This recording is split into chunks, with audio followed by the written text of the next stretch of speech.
Hi guys, welcome to my classroom. My name is Christine and today we will be covering part 2 of English idioms using food. So I know a lot of you guys have been learning idioms in class or in academy, and I know that some of you might have seen the previous video with the first part of the food idioms, but today we will be covering 4 additional idioms. And these are very regularly used in America. So let's get started and see how they're used, and I'll give you some examples on how to use them when you practice. Okay, so first one is going bananas. So a lot of people use this idiom, and sometimes it might not make sense if you don't learn what the meaning is. So bananas is the food in this idiom, and it is a banana, so I'm going to draw you a banana here. And this one doesn't necessarily make sense at first, so you're going to need explanations. Going bananas actually means going crazy. So not literally going crazy, but because you're so maybe frustrated, or there's so many things happening in your life that you're just you can't contain yourself. So you're going bananas. So let's say you're frustrated, you could be tired, you could be upset, any kind of negative feeling that makes you feel like you're not yourself. So let's go over an example of going bananas. So you would use this idiom with your friends. I don't think you should use this maybe with your teacher or with your boss. It's a little bit more of a slang idiom. But let's go over an example. So let's say that your teacher has been telling you to do all these different homework assignments, but then she doesn't check them, and you're spending 5 to 6 hours just on one teacher's homework assignments. So you're not sleeping. So you tell your friends that you're going bananas because you keep doing all this work and you can't take it anymore. So going bananas means you're frustrated, you feel like you're going crazy, not mentally crazy, but you just can't contain yourself. And so you could be tired, you could be upset. So it just means that you're very frustrated. So going bananas doesn't have to do with bananas, but you feel like you're going crazy. So number 2, the next English idiom that we're going to be covering is a tough cookie. So this is another one that maybe if you think about it, it might make some sense. So I'm going to draw here a cookie for you guys to remember what it means. So I hope this looks like a cookie to you guys. So sometimes when you have a cookie and you leave it out for a long time, it becomes very, very hard. It almost becomes like a rock. So in English, when you say that someone is a tough cookie, that means that they are very stubborn and that they hold to their ideas very strongly. So just like that cookie is almost impossible to chew because it's so hard, that person is also very hard to deal with, and so they are stubborn. It doesn't necessarily mean it's a bad thing to be called a tough cookie. It could be positive. So let's cover an example of that. So let's say that you have a very strict work ethic.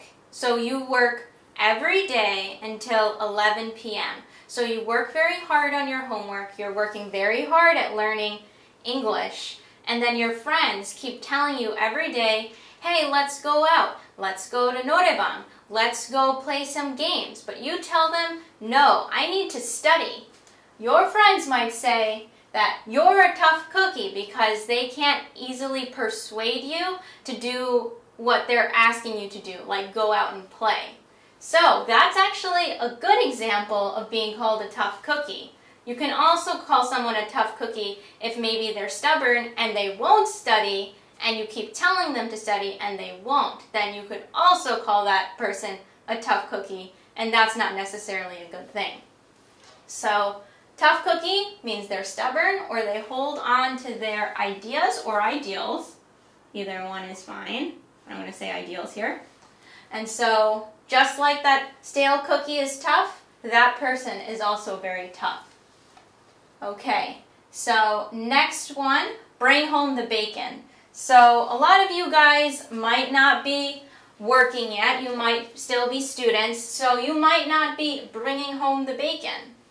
But what does that mean? It does not mean that you're actually bringing home bacon or strips of meat, which is very delicious, but that is not what it literally means. This is a bacon. You guys can't tell. What it means is that the bacon here actually means that it's money. So, when you guys will be working, when you come home, you're going to be bringing home money. Usually larger amounts of money.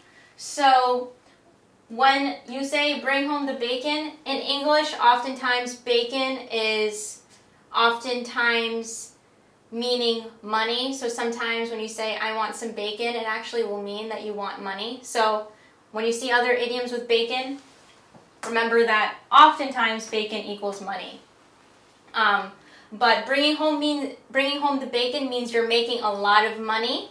And so sometimes, let's say you get that job at Google that you wanted so much, and Google pays a lot.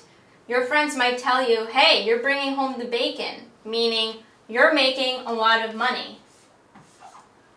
So, home just means, so when you bring something home, it means that you're just owning it. So, home meaning that it's your personal belonging.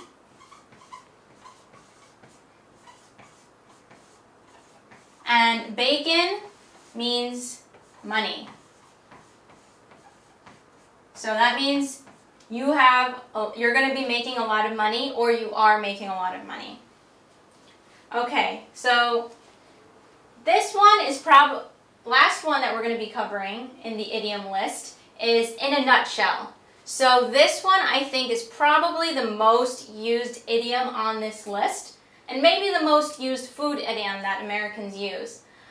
So in a nutshell, so I'm going to draw you a little nutshell right here. It's very small, as you can see, so that's a nutshell.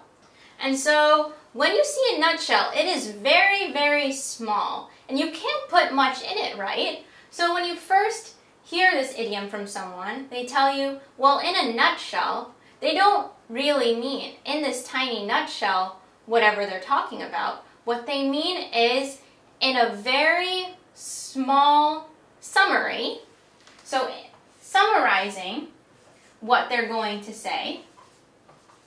This is kind of a transition. So to summarize is pretty much what in a nutshell means. So for example, what most times people use in a nutshell is let's say they gave you a very long story of maybe a presentation or a lesson, and then they tell you at the end, in a nutshell, we learned that the business grew by 10% because we learned that customers are enjoying our product, let's say. So what that means is that for the past 20 minutes, they explained to you all the details, but then in a nutshell just means to summarize, and they're giving you the most important detail.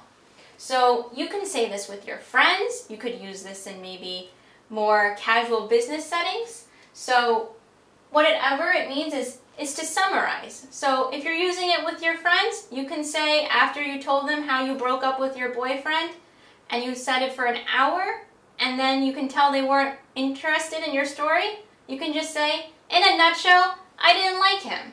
The end.